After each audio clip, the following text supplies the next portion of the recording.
अखंड चूतियापा पता है, ये उसी कैटेगरी का माल है। देखो भाई, सीधा सीधा हिसाब, तुम सच्चे अगर फैन हो ना तो अपने हीरो के गलती को गलत बोलना सीखो, नहीं तो कभी भी इनसे अच्छी चीजों का उम्मीद मत करना। मैं सच बता रहा हूँ, अगर थिएटर के जगह ओटीटी पे ये मूवी देख रहा होता ना तो मैं बीच में उठ के चला जाता। एक टाइम पे तो लगता है कि मैं ये आखिर क्यों कर रहा हूँ। इसे देखते हुए अपने आप में एक फ्रस्ट्रेशन होने लगता है। ये मूवी उतनी बुरी है। मूवी का फर्स्ट हाफ भाई बकचोदी से भरा हुआ है। फर्स्ट 1 आवर ना ही तुमको कहानी का कुछ अता पता चलेगा, ना ही कैरेक्टर का, कौन कहां से आ रहा है, कौन कहां को जा रहा है, कुछ समझ में नहीं आ रहा है। डिस्टोपियन के नाम पे मामू बनाने चले थे। अरे भाई, हम पुराने खिलाड़ी हैं, ऐसे ही आपके काम को जज करने नहीं आते। प्रॉपर रीजन होता है। सब कुछ आज खोल के रख देंगे, लेकिन उससे पहले स्टोरी का एक बार रिवाइज कर लेते हैं। एंड हाँ, स्पॉइलर होंगे तो इस बात का ध्यान रखना। तो ये मूवी बेस है 2070 AD के टाइम पे, जहां दुनिया इंसानों की वजह से ऑलमोस्ट खत्म हो चुकी है। खंडर से भरी इस दुनिया में रहने लायक कुछ गिने चुने ही जगह बचे हैं, जहां ज्यादातर गरीब लोग रहते हैं। इसके दूसरी तरफ बना है अमीरों का सिल्वर सिटी।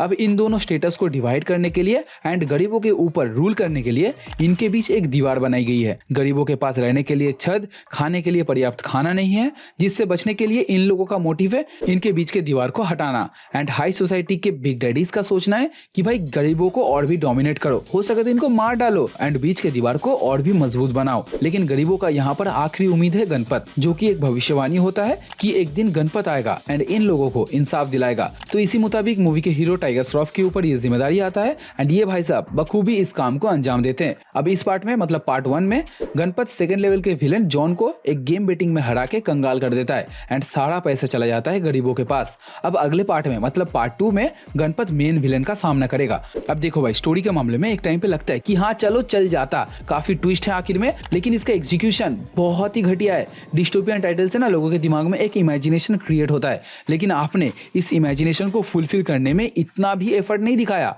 अब ट्रेलर के अंदर VFX एकदम फ्लैट लग रहे थे, मानो जैसे कि कोई चीजों के अंदर डेप्थ नहीं है, जैसे कि कोई पुराना गेम हो। लेकिन मूवी में भाई उल्टी आ जाएगा तुमको देखकर। कुछ कुछ जगह पे तो VFX इतना खराब है कि मानो 90s के जमाने का कोई सस्ता साइंस फिक्शन टीवी शो चल रहा हो। लेकिन अगर देखोगे तो उस टाइम पे भी ये साइंस फिक्शन टीवी शो अपने जमाने में एकदम बेस्ट था। लेकिन यहाँ पर भाई 200 करोड़ का बजट, ऐसा लग रहा है ना कि आप आदि पुरुष को टक्कर देने निकले हो। इतना सा भी रियलिज्म नहीं था। चीजों को छुपाने के लिए पीछे ब्लर कर दिया आपने, कहीं पे अचानक ट्रैफिक आ जाते तो कहीं पे सड़कें एकदम खाली, ग्रीन स्क्रीन उभर के आ रहे थे, मानो इन्होंने जैसे तैसे से कंप्लीट कर दिया। एक सीन में तो ब्लू स्क्रीन दिखाई दिया, ये वाला सीन, ये मुझे किसी भी एंगल से आसमान तो नहीं लग रहा। कुछ भी हो जाए ये आसमान नहीं हो सकता। और इसके साथ टाइगर श्रॉफ का घटिया एक्टिंग, फर्स्ट हाफ में एकदम इरिटेट हो जाओगे। बकचोदी के ऊपर बकचोदी कर रहा है ये। कॉस्ट्यूम डिजाइन अपने टाइम पीरियड के हिसाब से कुछ ज्यादा ही आउट ऑफ फैशन लगता है। सेट डिजाइन घटिया बना है। भाई आप लोगों के पास पैसा था, अगर चाहते तो अच्छा माल बना सकते थे, लेकिन नहीं, आपको तो टाइगर के हीरोपंती को बढ़ावा देना था। और